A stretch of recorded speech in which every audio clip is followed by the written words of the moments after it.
_condrop says, can you give some nutritional advice? Tell me something about or how or what you're eating. Go ahead.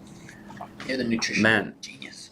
Just try not to eat things with a huge list of ingredients. Like everyone's different. People on the inside are just as different as they are on the outside. Like organs are spaced different size, different organs are different. There's not one way of eating for everyone. But the one thing is just eat whole foods. Like eat good foods that aren't just processed and just filled with preservatives and all that stuff that's going to poison and make your body toxic. That's pretty much my advice. And stay hydrated and sleep well. I think a lot, like the biggest thing for me nutrition-wise was not eating eating anti-inflammatory foods like spinach and blueberries like in my shakes. Like that was the basic beginning thing I started doing, was making shakes with spinach, blueberries, some protein, almond milk, just something little like that to counter all the inflammatory foods I was eating, like Pop-Tarts and all that stuff. And then I took out that stuff and my body just feels like, I feel like I have a new body. I remember I could hardly train because I was eating so shitty. Yeah, that's badass. And to start, for people who don't like vegetables and stuff, I think that's, just like Sean says, the way to go. Start with a shake, get a protein, add some ice, some almond milk, some blueberries, and then a bunch of spinach. You can't even taste the spinach, but it's going to give you a lot of benefits. This person says, what's the best time to incorporate sauna and stretching into your routine?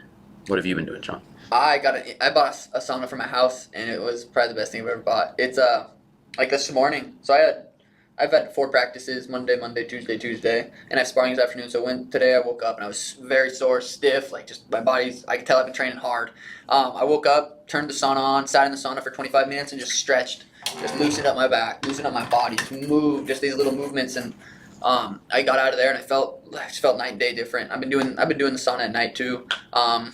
It helps that it's at my house, but I don't know, it's helped me a lot. That's nice. Yeah, I've been trying to play with my different things because like I follow Dr. Andy Galpin and they're coming out with studies all the time. Like I'm trying to not do static stretching before practice, maybe warm up my body a little bit and not stretch hard after practice. My body's so warmed up I could overstretch and it could fuck me up. So in the nights I've been doing like a little bit of restorative yoga and rolling out on the foam roller and just like I'm trying to play with different things. What's going to be best? Like I don't know yet for me, but I'm playing with a bunch of different things. Do either of you ever struggle with binge eating or overeating?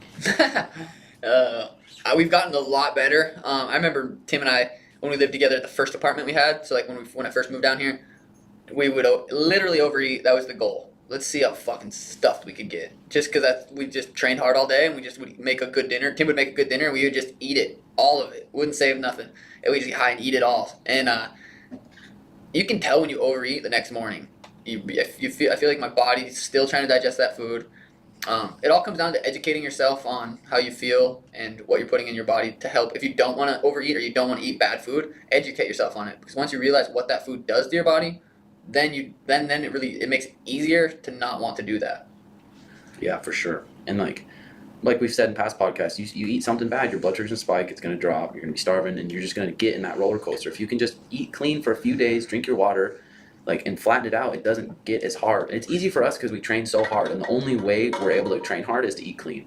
If we ate shitty, there's no fucking way I can get through the weeks at the pace I want to get through.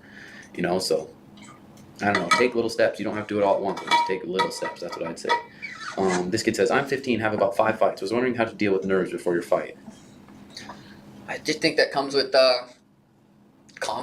are you training hard for your fights? Are you actually training hard for your fights? Are you going into that fight thinking I'm going to win, or are you going into that fight just kind of hoping to win? Yeah. Like I go into all my fights planning. Like I'm literally letting Jose pick. Do you want to get knocked out or you want to get choked out? Like that's what my mindset is. You want to take me down? Okay, cool, I'll choke you. You want to stand up? Cool, I'll knock you out. That's my mindset going to the fight, and that makes me not have any nerves because that's how I truly feel, and that comes from this training camp's going to be a good training camp. I'm already a week and a half in, and I'm feeling fucking ready to rock. So yeah.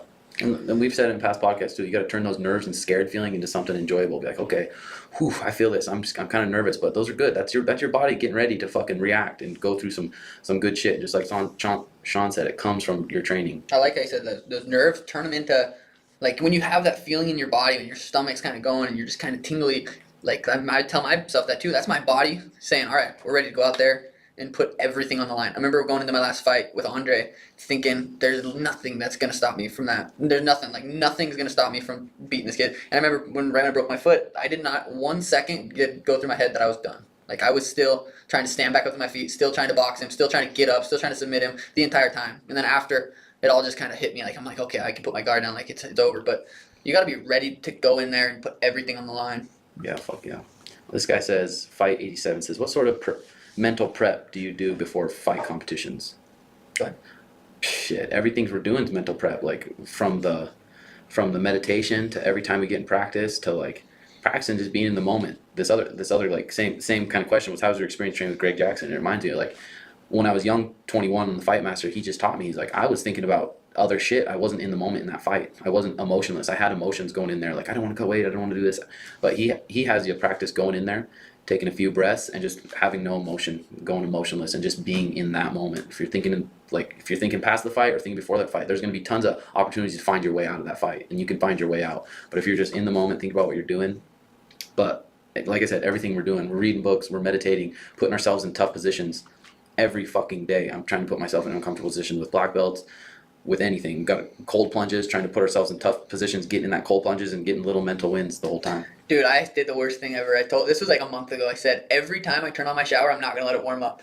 Every time. And you'd think, oh, it's not bad. Every time I regret saying that because I have to, I'm like, because I don't think about it until I go to turn it on. I'm like, fuck. Every time I have to get in there and it's cold. And it doesn't sound like much, but you doing that every time, it's little mental toughness as we work on all the time. And you can't, like Tim was saying about being in the moment, you can't just be like, okay, fuck it, I'm going to train hard and in this fight I'm just going to be in the moment. Like, do you know how to be in the moment? Have you practiced being in the moment? Do you know how to breathe? Have you learned how to be in the moment? And like meditating is the biggest thing about being in the moment and just being able to breathe and trust that you can be in the moment. Hell yeah. This kid says, Anthony, generic name, says, how are you able to smoke with me? That's spot on there. This kid, Jake Arp1 says, looking to get into BJJ to help with social anxiety. Nervous about being the new guy. Any tips?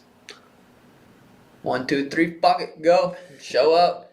Make a friend. Dude, everyone starts jiu-jitsu is nervous. They're like, oh, I'm going to make a fool of myself, or I don't really have any body awareness. Just get in there, make yourself uncomfortable. Like, you're going to grow from it, guaranteed. Like, everyone can grow from jiu-jitsu. I know they can. Go in there and just do it. Just man up and do it.